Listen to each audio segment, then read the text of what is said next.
तो नमस्कार साथियों, स्वागत है आपका अपने YouTube चैनल आकाश इंस्पायर स्टडी पर। तो आज हम देखेंगे प्राचीन इतिहास में। हमने बौद्ध धर्म जो बौद्ध धर्म को देख लिया था, तो आज हम देखेंगे वो महाजनपद काल के जो है हर्यक वंश को। हर्यक वंश आज हम इसके बारे में पढ़ेंगे। तो आई होप आपको ये बातें सभी आ रही होंगी। तो चैनल को सब्सक्राइब कर दें, बेल आइकन को प्रेस कर दें और अपने भाई को सपोर्ट करें ज़्यादा से ज़्यादा। तो चलिए हम देखते हैं इसको। हर्यक वंश यह मगध का एक प्रसिद्ध राजवंश था, जो इसका कार्यकाल जो है 544 से 492 BC तक रहा है। कुल हर्यक वंश का कार्यकाल 544 से 412 BC तक रहा है। तो इसका प्रसिद्ध शासक था बिम्बिसार। बिम्बिसार को हर्यक वंश का संस्थापक माना जाता है। बौद्ध के अनुसार इसके पिता था बोगिस था। इसके पिता का नाम बोगिस था बौद्ध के अनुसार। और बोगिस जो है वो लिच्छवियों का सेनापति माना जाता है बौद्ध के अनुसार। और इसको जैन साहित्य में इसको शौणिक नाम से जानते हैं इस जैन साहित्य में। और बिम्बिसार के जो है विवाह जो है इसने विवाह नीति को अपनाया था। तो सबसे पहले हम देख लेते हैं कि यहाँ पर जो है मगध है कहाँ पर। तो मगध जो है ये इंडिया का मैप है, तो यहाँ पर है मगध, जो आपको ये लाल फॉन्ट में दिख रहा होगा। तो इसकी जो है दक्षिण की साइड थी अंग की राजधानी थी चंपा। अवंती की दो राजधानी थी, एक का नाम था उज्जैन, एक का नाम था महिष्मती। उत्तर की ओर गया उज्जैन और महिष्मती। दक्षिण ये अवंती मध्य प्रदेश में पड़ती है। तो इसके पूर्व उत्तर में था कौशल और इसके पश्चिम में था लिच्छवी। तो ये चारों साइड से इन चारों राजवंशों से घिरा हुआ था। तो इसको अपने चिंता होती थी कि ये कहीं मुझ पर आक्रमण कर दें।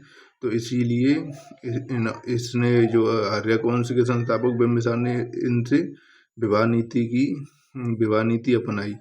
तो हर्यक वंश के विवाह जो है कौशल राजा प्रसेनजित की बहन महाकौशला से हुई थी। एग्जाम में पूछा जाता है कि कौशल राजा प्रसेनजित की बहन महाकौशला से बिम्बिसार की शादी हुई थी और इसको दहेज में काशी प्रांत मिला था, जहाँ से 1 लाख रुपये वार्षिक सालाना की आमदनी होती थी। फिर आ जाते हैं हम लिच्छवी पर। लिच्छवी नरेश चेटक की पुत्री चिलना से भी इसकी शादी हुई। एक आया था मर्द देश की राजकुमारी क्षेमा के साथ उसकी शादी हुई। मर्द देश आज के पंजाब को बोलते हैं। तो इस तरह से इसने अपने क्षेत्र को बचाने के लिए इनसे शादी की नीति अपनाई। इसने अंग देश पर हमला किया था। तो ये अंग को जीत गया था। तो वहां पर इसने अपने बड़े पुत्र अजात शत्रु को यहाँ का गवर्नर बनाया था। इसके अंग की राजधानी थी चंपा, जो मैंने आपको यहाँ पर बताई है। तो ये धीरे धीरे विस्तार करने की, लेकिन अभी इसकी इतनी पावर नहीं थी कि ये सभी को हरा सके। तो इसने विवाह की नीति को अपनाया था।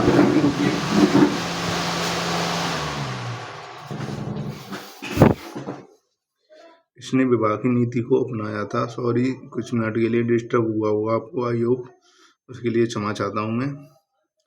तो इसने अजातशत्रु को जब यहाँ पर उपराज्यपाल बना दिया था, तो यहाँ से अजातशत्रु के मन में आया कि मैं राजा बनने के लायक मेरे में क्वालिटी है। तो इसको जो है अपने जीते जी अगर ये इसको राज्य घोषित कर देता तो कोई बात नहीं थी, लेकिन इसने राज्य घोषित नहीं किया और इसको राज्य में आगे हम पढ़ते हैं। अब आ जाता है, एक था अवंती नरेश चंद्र प्रग्योत बिम्बिसार के दोस्त हैं। तो प्रग्योत को पाड़ु रोग हो गया था, जिसे आज के दौर में हम पीला बोलते हैं, पीलिया हो गया था। तो इसने उपचार के लिए अपने वैद्य जीवक को भेजा था। तो जीवक जो है बिम्बिसार का दरबारी चिकित्सक है। ये एग्जाम में पूछा जाता है जीवक कौन है, तो ये बिम्बिसार का दरबारी चिकित्सक है। तो ये जो है चंद्रप्रगोत इसका अवंती नरेश इसका बिम्बिसार का दोस्त था। तो बिम्बिसार ने ही राजगृह नामक नगर बसाया था, जिसको राजगृह नाम मगध की राजधानी बनाया था। अब इसके जो राजगृह है, जो इसके वास्तुकार हैं, चीफ आर्किटेक्ट, वो है महागोविंद। आई होप आपको यार कुछ आवाज़ आ रही होगी, तो वो जो पड़ोस में कुछ काम चल रहा है इसकी भी थे। वो हो सकता है, तो थोड़ा सा कॉम्प्रोमाइज कर लें। और ये बहुत ही धार्मिक सहिष्णु था, रिलीजियस टॉलरेंस इसने बहुत ही राजाओं के लिए ये ऐसा माना जाता था कि इसे बुद्ध का दोस्त और महावीर, इसने दोनों के साथ सहयोग करके मिलक कर, लेकिन इसे जैन जो है बिम्बिसार को जैन धर्म का अनुयायी माना जाता है। तो ये जो था, ये सहिष्णु धार्मिक सहिष्णु राज्य था। ये बुद्ध का दोस्त था और महावीर स्वामी का रिलेटिव था। तो जैसे महावीर स्वामी को ज़्यादा प्रभाव था, लेकिन ये बुद्ध को भी अपना दोस्त खास तरह से माना था। एक था तर्णपय शुल्क, बौद्ध भिक्षुओं से माफ कर दिया था इसने। तर्णपय शुल्क होता था, नदी को पार करने में इनसे शुल्क लिया जाता था, वो इसने माफ कर दिया था। तो ये धार्मिक सहिष्णु और ज़्यादा हो गया था इनके विचारधारा के अनुसार। तो अब आ जाते हैं, बिम्बिसार की हत्या उसके पुत्र अजातशत्रु के द्वारा की गई थी, जो बुद्ध के चचेरे भाई देवदत्त के बहकावे पर की थी। ऐसा माना जाता है, जो इतिहासकार हैं, कि ये बुद्ध के चचेरे भाई थे देवदत्त, उसके बहकावे पर अजातशत्रु की हत्या की थी। तो हर्यक वंश को इस प्रकार कहते हैं, हर्यक वंश is the now the practice डायनोसिस्ट पितृहंता वंश कहा जाता है। तो ये आगे मैंने आपको पहले ही बताया था कि अवंती के राजा था चंद्रप्रद्योत।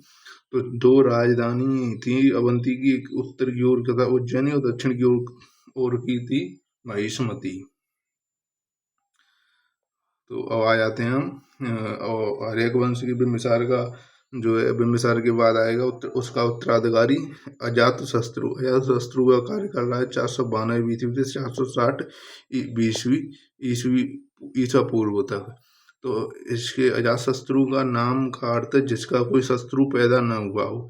जैन परंपरा में इसको कुंडिक और बौद्ध परंपरा में इसको वेदई पुत्र माना जाता है। ऐसा लोग मानते हैं कि जैन परंपरा में इसका कुणिक और बौद्ध परंपरा में वेदई पुत्र माना जाता है। अजातशत्रु के अंग देश पर कब्जा कर लिया था, जो थोड़ा बहुत नहीं जीत पाए थे बिम्बिसार, तो उसने अजातशत्रु ने पूरे अंग देश को कब्जा कर लिया था। इसने लिच्छवियों से विवाद किया था, लेकिन लिच्छवियों में यूनिटी बहुत थी। तो लिच्छवियों की एकता को इसके मंत्री था एक बस्त्रकार के द्वारा समाप्त टूटती गई। लिच्छवियों की जो एकता थी वो बस्त्रकार के द्वारा टूट गई थी। यह सलाह बुद्ध के द्वारा दी गई थी। तो बुद्ध पर एक ये कलंक लगता है कि बुद्ध ने ऐसे कैसे दूसरे राजा को सलाह दे करके एक को वहां पर खंडित कर दिया। तो फिर हम देखते हैं इस युद्ध में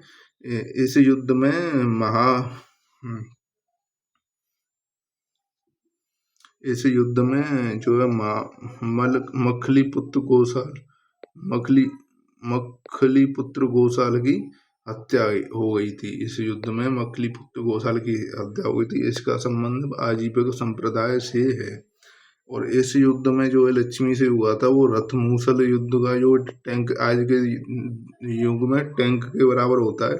और महाशिला कंटक हथियारों का प्रयोग किया गया था। तो हम एक पॉइंट देख लेते हैं, मगध साम्राज्यवाद जो है अंग से प्रारंभ होकर कलिंग पर खत्म होता है, ये मगध साम्राज्यवाद।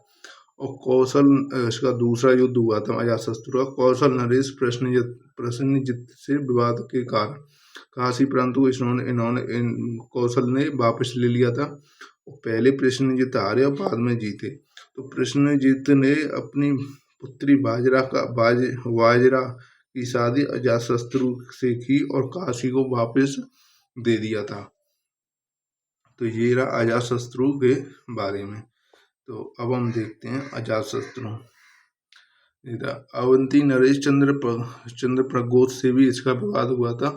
और ये जो है विवाद जो है अवंती नरेश चंद्रप्रद्योत का विवाद बस्त्रकार उदयन की मध्यस्थता में समाप्त हो गया था। बस्त्रकार उदयन जो है चंद्रप्रद्योत और अजातशत्रु दोनों का दामाद था, ये बस्त्रकार उदयन। अब जो अजातशत्रु, इसकी हत्या उसके पुत्र उदयन के द्वारा कर दी गई थी। उदयन को बौद्ध धर्म में पितृभक्त और जैन धर्म में पितृहंता कहा जाता है। सॉरी, ये गलत लिखा हुआ है, इसको सही कर लेना, ये सही कर लेना भाई प्लीज।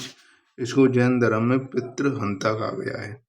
इसने उदयन ने कुसुमपुरा जैसे पाटलिपुत्र को बसाया था और बाद में इसी को इसने राजधानी बनाया था। उदयन के बाद अनिरुद्ध मुंडक को शासक बनाया गया और सबसे बाद में अंतिम शासक जो है नागदशक का नागदशक, और इसको जनता के द्वारा हटा दिया गया था और शिशुनाग को शासक बनाया था। यहाँ से हर्यक वंश की समाप्ति हो जाती है और शिशुनाग वंश की एक नए वंश का उदय होगा, जिसे हम कल के वीडियो में देखेंगे। तो आई होप आपको यह वीडियो अच्छी लगी होगी। धन्यवाद, सपोर्ट करें और चैनल को सब्सक्राइब करें। जय हिंद, जय भारत।